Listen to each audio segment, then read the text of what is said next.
मुख्यमंत्री देवेंद्र फडणवीस ने मराठा आंदोलनकारी मनोज जरांगे पाटिल को मना तो लिया, लेकिन अब उनकी ही सरकार में नया संकट खड़ा हो गया है। फडणवीस सरकार के ही मंत्री छगन भुजबल ने खुला मोर्चा खोल दिया है। उन्होंने कहा है कि वो कुणबी प्रमाण पत्रों पर सरकारी आदेश के खिलाफ कोर्ट जाएंगे।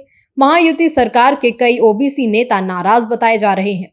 दरअसल महाराष्ट्र में मराठा आरक्षण का मुद्दा थमने का नाम नहीं ले रहा। हाल ही में मराठा नेता मनोज जरांगे पाटिल ने मुंबई के आजाद मैदान में भूख हड़ताल शुरू की थी। उनकी मांग थी कि मराठा समुदाय को कुणबी जाति का दर्जा देकर ओबीसी कोटे में आरक्षण दिया जाए। सरकार ने उनकी मांगों को मानते हुए मंगलवार को एक आदेश जारी किया, जिसमें मराठवाड़ा के मराठों को कुणबी प्रमाण पत्र देने के लिए एक समिति बनाने की बात कही गई। साथ ही मराठा आंदोलन में मारे गए लोगों के परिवारों को नौकरी और 15 करोड़ रुपए की मदद का वादा भी किया गया। इसके बाद जरांगे ने अपनी हड़ताल खत्म कर दी और इसे मराठा समुदाय की जीत बताया, लेकिन ये जीत अब नया विवाद खड़ा कर रही है। फडणवीस सरकार के ही मंत्री और ओबीसी नेता छगन भुजबल ने इस फैसले का विरोध किया है। भुजबल का कहना है कि मराठों को कुणबी का दर्जा देना ओबीसी समुदाय के 27% आरक्षण को कमजोर कर सकता है। उन्होंने इस सरकारी आदेश को कोर्ट में चुनौती देने की बात कही है। इतना ही नहीं, बल्कि भुजबल इतने नाराज हैं कि उन्होंने कैबिनेट बैठक में भी हिस्सा नहीं लिया। भुजबल ने साफ कहा कि मराठा और कुणबी एक नहीं है।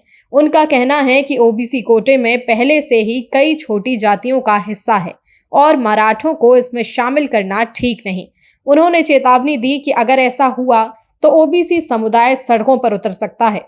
भुजबल ने यह भी सवाल उठाया कि क्या सरकार को किसी की जाति बदलने का अधिकार है और वो इस पर कानूनी सलाह ले रहे हैं। दूसरी तरफ जरांगे पाटिल का दावा है कि पुराने दस्तावेजों में मराठों का कुणबी के रूप में दर्ज किया गया है और सरकार को इसे तुरंत लागू करना चाहिए।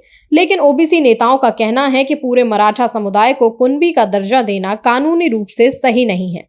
ये विवाद अब महायुति गठबंधन में भी दरार ला रहा है। बीजेपी, शिवसेना और एनसीपी की इस गठबंधन सरकार में मतभेद साफ दिखाई दे रहे हैं। कुछ लोग कह रहे हैं कि मराठा समुदाय से आने वाले उप मुख्यमंत्री एकनाथ शिंदे और अजीत पवार इस मुद्दे पर नरम रुख अपना रहे हैं।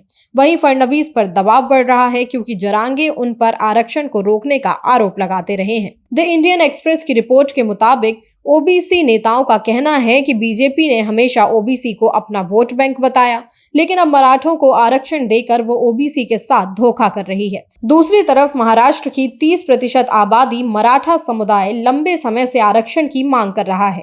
पहले भी फडणवीस सरकार ने 2018 में मराठों को 12 से 13% आरक्षण दिया था, लेकिन सुप्रीम कोर्ट ने इसे रद्द कर दिया।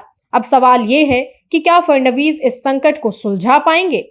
मराठा और ओबीसी समुदायों के बीच बढ़ता तनाव और गठबंधन में मतभेद महाराष्ट्र की सियासत को और गरमा सकते हैं। छगन भुजबल का कोर्ट जाने का फैसला इस मुद्दे को और भी ज्यादा पेचीदा बना रहा है। तो क्या फडणवीस गठबंधन को एकजुट रख पाएंगे या ये विवाद महाराष्ट्र की राजनीति में हलचल मचाएगा? ये देखना दिलचस्प होगा। आपकी जो भी राय हो इस मामले में कमेंट में बताइएगा। वीडियो को लाइक और शेयर करें।